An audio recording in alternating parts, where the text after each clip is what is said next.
الحمدللہ وحدہ لا شریک لہ والصلاۃ والسلام علی من لا نبی بعد۔ قربانی شریعت کا حکم ہے، شریعت نے تفصیلات بتائی ہیں۔ قربانی کریں تو قربانی میں کون سا جانور ذبح کریں، یہ بات اچھی طرح ذہن نشین فرما دیں۔ اونٹ، گائے یا بھینس، بھیڑ، بکری، یہ قربانی کے جانور ہیں۔ بھیڑ کے اندر دمبا بھی ہے، بکری کے اندر بکری کی ساری قسمیں ہیں، یہ 4 قسم کے جانور ہیں۔ نر اور مادہ ملائیں گے تو 8 بن جائیں گے، ویسے 4 قسم کے ہیں۔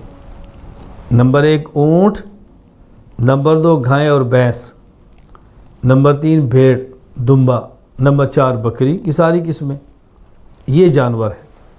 قرآن کریم سورۃ الحج میں اللہ تعالیٰ فرماتے ہیں وَلِكُلِّ أُمَّةٍ جَعَلْنَا مَنْسَكًا لِيَذْكُرُوا اسْمَ اللَّهِ عَلَىٰ مَا رَزَقَهُم مِّن بَهِيمَةِ الْأَنْعَامِ، ہم نے ہر امت کے لیے چوپایوں کے مخصوص جانوروں پر ایک میں سے قربانی لازم کی ہے، اس پر اللہ کا نام لیں اور قربانی کے اندر جانور ذبح کریں۔ تو یہاں فرمایا ہے من بہیمۃ الانعام، من بہیمۃ الانعام، مخصوص جانور۔ یہ مخصوص جانور کون سے ہیں؟ اس کی خود بذات سورۃ الانعام آیت نمبر 142، 43 اور 144 کے اندر موجود ہے۔ ثمانیۃ ازواج، فرمایا 8 قسم کے جانور ہیں۔ من الضأن اثنین ومن المعز اثنین، 8 قسم کے جانور۔ نر اور مادہ بھیڑ، نر اور مادہ بکری یعنی بھیڑ، دمبا، مینڈا، دمبی، نر اور مادہ، دمبی ہے، دمبا ہے، بھیڑ ہے، مینڈا، بکری اور بکرا۔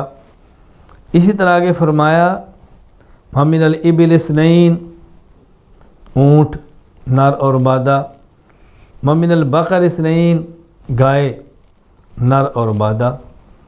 تو یہ جانور ہیں جو قربانی کے ہیں، اونٹ، گائے اور بھینس، بھیڑ اور دمبی یا دمبا، مینڈا اور بکری اور بکرا، یہ جانور بلا اختلاف۔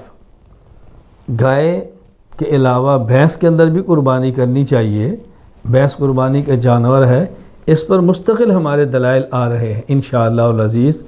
اس وقت یہ وضاحت کرنے مقصود ہے کہ قربانی کے جانور صرف یہ ہیں، ان جانوروں میں گھوڑا بھی نہیں ہے، ان جانوروں میں مرغا بھی نہیں ہے، ان جانوروں میں ہرن بھی نہیں ہے، یہ جانور نہیں ہے۔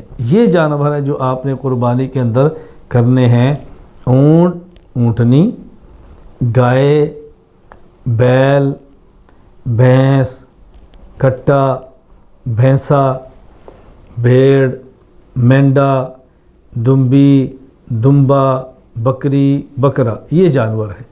اللہ تعالیٰ احکام شریعت سمجھ کر عمل کرنے کی توفیق عطا فرمائے۔